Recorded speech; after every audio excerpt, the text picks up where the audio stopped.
Hi students, Navodaya സൈനിക് school entrance coaching ക്ലാസ്സിലേക്ക് സ്വാഗതം. LCM HCF model question അടുത്ത പാർട്ടാണ് ഇന്ന് എടുക്കാൻ പോകുന്നത്. മോഡൽ ക്വസ്റ്റ്യൻ 2 കഴിഞ്ഞ ക്ലാസ്സിൽ ചെയ്ത് തന്നിരുന്നു. അതെല്ലാവരും ചെയ്ത് പഠിച്ചു എന്ന് കരുതുന്നു. ഇത് LCM HCF മോഡൽ ക്വസ്റ്റ്യൻസ് ഇതിൻ്റെ ബാക്കിയുള്ള പാർട്ടാണ് ഇനി എടുക്കാൻ പോകുന്നത്. പാർട്ട് 5 എന്നുവെച്ചാൽ പാർട്ട് 4 ആണ് എടുത്തതിൻ്റെ പാർട്ട് 5. ഇവിടെ ഇക്വേഷൻസ് ഉപയോഗിച്ചുള്ള LCM HCF നമ്മളിപ്പോൾ ചെയ്തുകൊണ്ടിരിക്കുന്നത്. ഇനി അടുത്തൊരു ക്വസ്റ്റ്യൻ. HCFും LCMും തന്നിരുന്നാൽ HCF LCMും ഒരു സംഖ്യയും തന്നിരിക്കുന്നു. അങ്ങനെയെങ്കിൽ മറ്റേ നമ്പർ കണ്ടുപിടിക്കുന്നത് എങ്ങനെയാണെന്നുള്ള ക്വസ്റ്റ്യൻ നമുക്കിന്ന് ചെയ്യാം. HCF of two numbers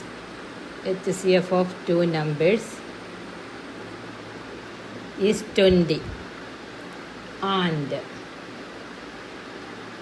their HCF of two numbers is 20 and their LCM is 120 and their LCM is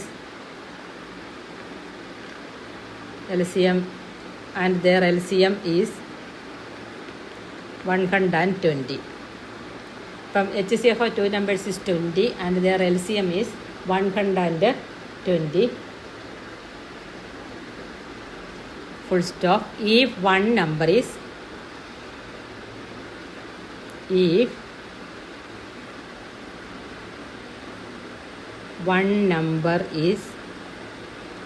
ഒരു നമ്പർ നമുക്ക് തന്നിട്ടുണ്ട് 60, find the other.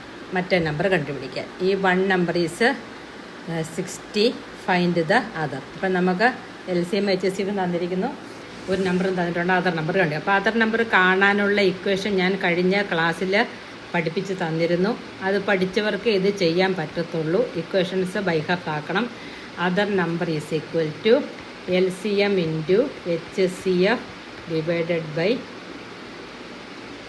The number given. അപ്പോൾ LCMൻ്റെ HCFൻ്റെ പ്രോഡക്റ്റിനെ, അതിൻ്റെ ഗുണനഫലത്തെ, ലസാഗുവിൻ്റെ ഉസാഗയുടെ ഗുണനഫലത്തെ തന്നിരിക്കുന്ന സംഖ്യ കൊണ്ട് ഡിവൈഡ് ചെയ്താൽ മതിയാവും. അപ്പോൾ ഇവിടെ HCF എത്ര? 20, LCM 120. അപ്പോൾ 120 into 20 divided by the number given divided by 60. അപ്പോൾ 60യുടെ ഒരു 0, 120യുടെ ഒരു 0 കൊണ്ട് വെട്ടാം. 12ൽ 6 2 ടൈംസ് 22s are 40. അപ്പോൾ ആൻസർ 40 വരും. ഇവിടെ ആൻസർ 40, അതായത് മറ്റേ സംഖ്യ 40 ആയിരിക്കും. അപ്പോൾ ഈ പ്രോബ്ലംസ് എല്ലാം ചെയ്ത് പഠിക്കുക. ഇനി ഇതിനുള്ളിൽ നിന്ന് വളരെ ഇമ്പോർട്ടൻ്റ് ആയിട്ടുള്ളൊരു ക്വസ്റ്റ്യനാണ് എടുക്കാൻ പോകുന്നത്. വരാൻ സാധ്യതയുള്ള ക്വസ്റ്റ്യൻ. അതായത് 3 ബെല്ലുകൾ ഇന്ന മിനിറ്റിനകം ഇടവിട്ട് അടിക്കുന്നു, അല്ലെ ഇന്ന സെക്കൻഡിനകം ഇടവിട്ടടിക്കുന്നു എങ്കിൽ ആ 3 മണികൾ ഇനി അടുത്ത പ്രാവശ്യം ഇന്ന സമയത്ത് 3 മണികളും ഒരുമിച്ച് അടിച്ചു, ഇനി അടുത്ത പ്രാവശ്യം എപ്പോൾ ഒരുമിച്ചടിക്കും. ഇങ്ങനെ ബെല്ലിൻ്റെ പ്രോബ്ലം വന്നാൽ എപ്പോഴും നമ്മൾ ഓർത്തിരിക്കേണ്ട ഒരു സംഗതി എന്താണെന്ന് ചോദിച്ചാൽ LCM കാണുക. അതാണ് ഇമ്പോർട്ടൻ്റ്. ഈ ക്വസ്റ്റ്യൻ മസ്റ്റായിട്ട് 100% പരീക്ഷയ്ക്ക് വരുന്നതാണ്. അതുകൊണ്ട് ചെയ്ത് പഠിക്കണം. 3 bells, അതായത് 2, 3 അളവുകൾ തന്നിരുന്നിട്ട് ചോദിച്ചാൽ 3 bells ring at intervals. 3 bells ring at intervals of 12 seconds, 9 seconds and 24 seconds respectively. 24 seconds respectively. Respective എന്ന് പറഞ്ഞാൽ യഥാക്രമം എന്ന് അർത്ഥമുള്ളൂ. റെസ്പെക്റ്റീവ്ലി 24 seconds റെസ്പെക്റ്റീവ്, അത് യഥാക്രമം ഇന്ന് ഇത്രയും സെക്കൻഡ് ഇടവിട്ട് അടിക്കുന്നു. All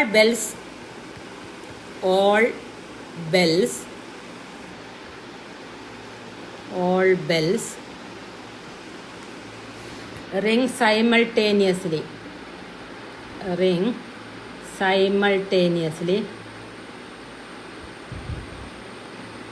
All bells ring simultaneously. Simultaneously means ഒരേ സമയം.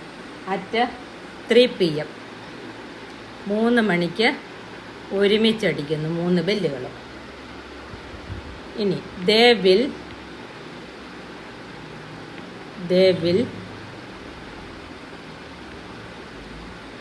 will again ring simultaneously. They will again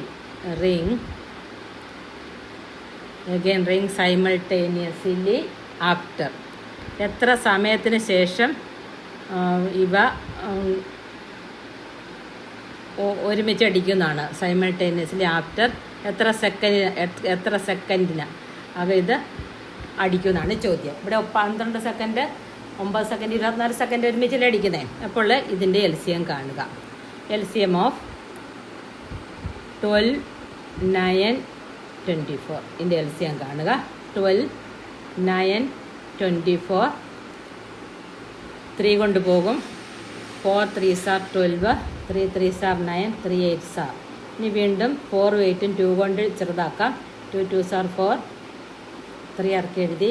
4 2s are 8. വീണ്ടും 2 കൊണ്ട് ചെറുതാക്കാം. 1 എത്രയും ചെറുതാക്കാവുന്നതിന് പരമാവധി ചെറുതാക്കി വെക്കണം. LCM is equal to 3 into 2 into 2 into 3 into 2. ഇതിൻ്റെ എല്ലാം കൂടി പ്രോഡക്റ്റ് ആയിരിക്കും ഇവിടെ നമുക്ക് കിട്ടുന്നത്. 3 into 2 6, 6 into 2 12, 12 into 2 12 into 3 36, 36 into 2 72 seconds ആണ് ഇവിടെ നമ്മളോട് പറഞ്ഞിരിക്കുന്നത്. സെക്കൻഡുകൾ ഇടവിട്ടാണ്. അപ്പോൾ ഈ 72 സെക്കൻഡ് നമ്മൾ മണിക്കൂറാക്കുമ്പം മിനിറ്റ് ആക്കുമ്പോൾ എങ്ങനെ വരും? 60 മിനിറ്റാണ്, 60 സെക്കൻഡാണല്ലോ 1 മിനിറ്റ്. അപ്പം 1 മിനിറ്റ് 12 സെക്കൻഡ്. 1 മിനിറ്റ് 12 സെക്കൻഡ് കഴിയുമ്പോൾ ഇത് അടിക്കും. ഇനി എപ്പോഴാണ് അടിക്കുന്നതെന്ന് ചോദിച്ചാൽ ഈ 3 PM കൂടി, അതായത് 3 മണിക്കാണല്ലോ ഒരുമിച്ച് അടിച്ചത്. 3 PM 1 മിനിറ്റും 12 സെക്കൻഡും കൂട്ടിയെടുത്താൽ മതി. അപ്പോൾ ഈ രീതിയിലുള്ളൊരു ക്വസ്റ്റ്യൻ ഉറപ്പായിട്ടും പരീക്ഷയ്ക്ക് വരാൻ സാധ്യതയുണ്ട്. അപ്പോൾ അത് വീണ്ടും ചെയ്ത് പഠിക്കുക. ഞാൻ ഇനി ഇതിൻ്റെ എല്ലാ മോഡൽ ക്വസ്റ്റ്യൻസ് ഞാൻ ഈ ചാപ്റ്റർ കഴിയുമ്പോൾ ഇടുന്നതാണ്. അപ്പോൾ അത് വീണ്ടും ചെയ്ത് പഠിക്കുക. ആദ്യമായിട്ട് കാണുന്നവരാണെങ്കിൽ ഇതൊന്ന് സബ്സ്ക്രൈബ് ചെയ്യാൻ ശ്രദ്ധിക്കുക. എങ്കിൽ ഞാനിടുന്ന വീഡിയോ എല്ലാം നിങ്ങൾക്ക് കിട്ടും. അപ്പോൾ കോച്ചിങ്ങിനൊന്നും പോകാതെ തന്നെ പഠിച്ച് പരീക്ഷ എഴുതാനായിട്ട് പറ്റും. പിന്നെ കൂട്ടുകാരിലേക്ക് ഷെയർ ചെയ്യുക. അതുപോലെ തന്നെ എന്തെങ്കിലും കമൻസ് ഉണ്ടെങ്കിൽ ആ കമൻസ് അറിയിക്കുക. എന്തെങ്കിലുമൊക്കെ ഇമ്പ്രൂവ്മെൻറ്റ്സ് വരുത്താനുണ്ടെങ്കിൽ അത് ചെയ്യുന്നതായിരിക്കും. അപ്പോൾ ഇന്നത്തെ ക്ലാസ് ഇവിടെ അവസാനിപ്പിക്കുന്ന എല്ലാവർക്കും മനസ്സിലായെന്ന് കരുതുന്നു.